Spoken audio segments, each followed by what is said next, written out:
Hi, Catherine. Welcome to Singapore. Thank you. We're both here for the Ius Laboris conference. Catherine, you are head of employment for Louis Silkin, a Ius Laboris member for Hong Kong.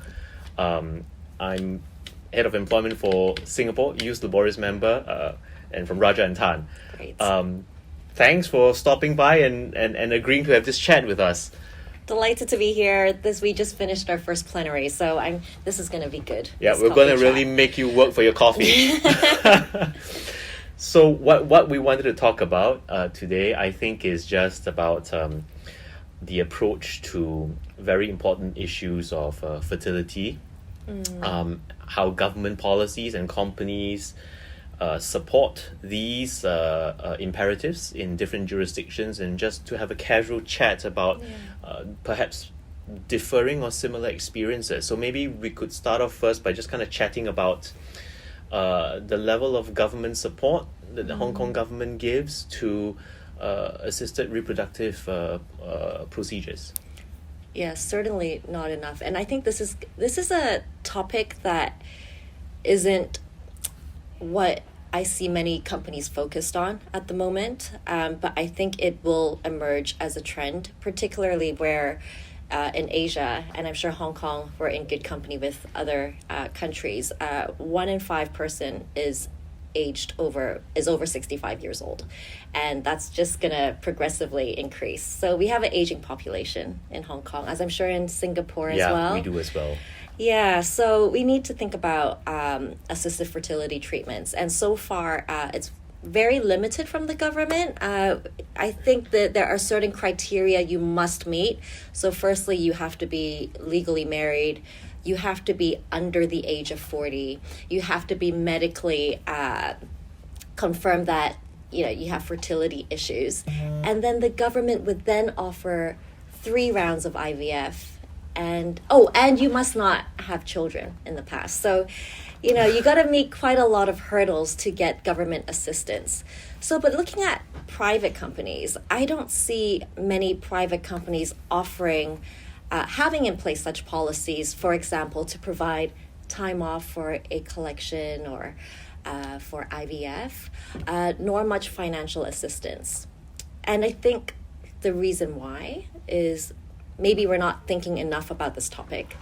But also, I believe that it's very expensive in Hong Kong. Do you know, is it the same in Singapore? Or? Yes, well, obviously these things are very expensive. And if I may give a bit of context from the Singaporean perspective, I think the Singaporean government has been struggling with this issue.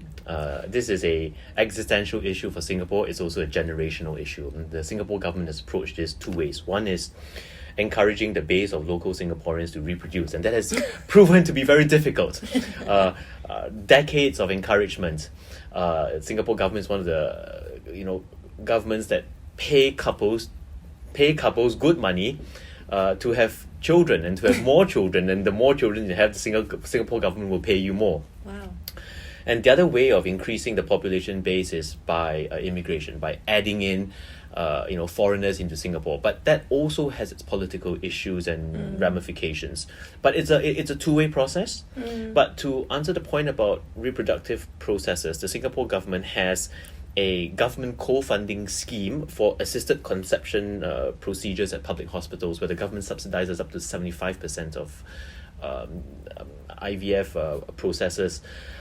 The problem here, and I think this will be will cause some concern for our friends in the West, is that this definition of government sponsorship and support is limited only to a very traditional and conservative definition of a family unit being a male and a female, and that is the recognized family unit in Singapore. Yes.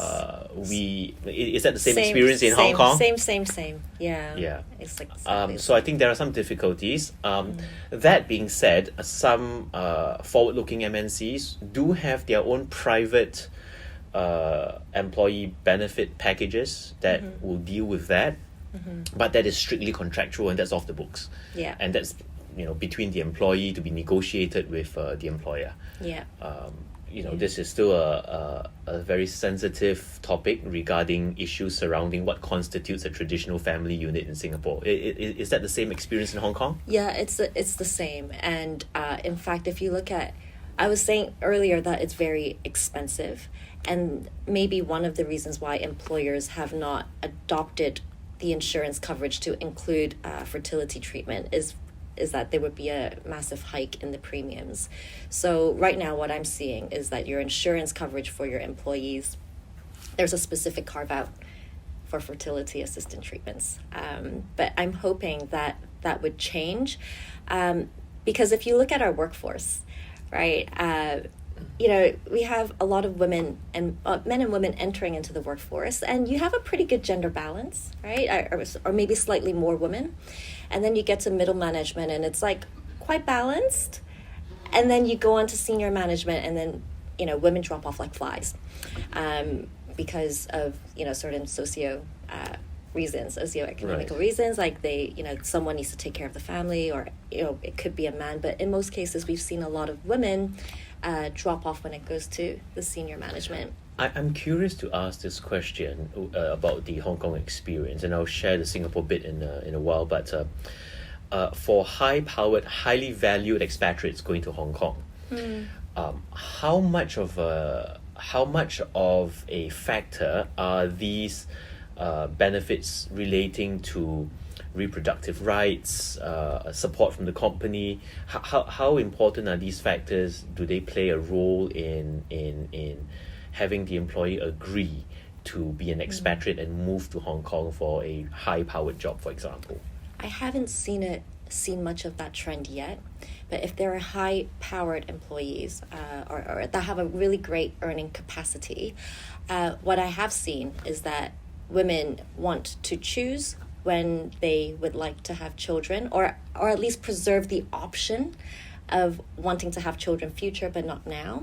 So we have really good medical facilities, private, right, for egg freezing, and it's all privately funded by the individual, and it's not government funded. Not government funded. Okay. And you can do it if you're not married, is one of the great things. I think in China, you're not allowed to do an egg collection if you're single. You have to be legally married. And is that the same for Singapore? Yeah. So from the so that there are no government schemes, because this is actually still very fresh and very raw. It's still in its very bad pun, embryonic stages.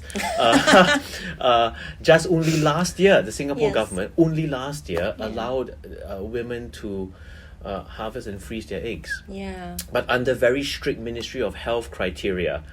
So unfortunately, I mean, it doesn't go as far enough as what a lot of women were expecting. So again, we go back to the traditional definitions of what constitutes a family, and within that unit, and the intention to have a child, and you have to be below the age of 40, etc., etc. So that there are these things, but I think all things being equal, these are steps in the right direction. Yeah. As for companies, I think in Singapore, again, it's very much a negotiated solution. And if the employee is a valuable or sufficiently valued employee, I think most of these MNCs don't have much issues sponsoring everything from international school fees for their kids, nice private apartments, in the Singapore Central Core region, and everything from transport to whatever it takes to make the business work, right? So I think we are looking at it within a normal negotiation package rather than a special standalone leverage. Yeah, that's good. I really do hope that the trend is employers would be more alive to this issue, and it's really great for retention as well, because you provide some sort of protection and comfort to women with the option and the financial assistance for egg freezing.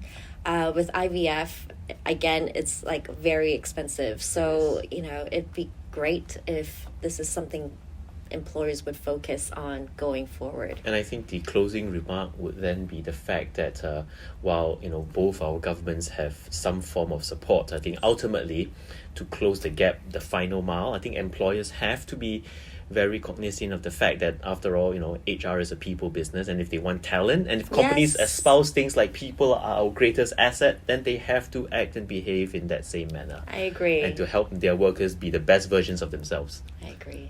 Catherine, thank you for spending this Thank you, short break with me. Jonathan. I'll see you soon. See you. Take care. Bye.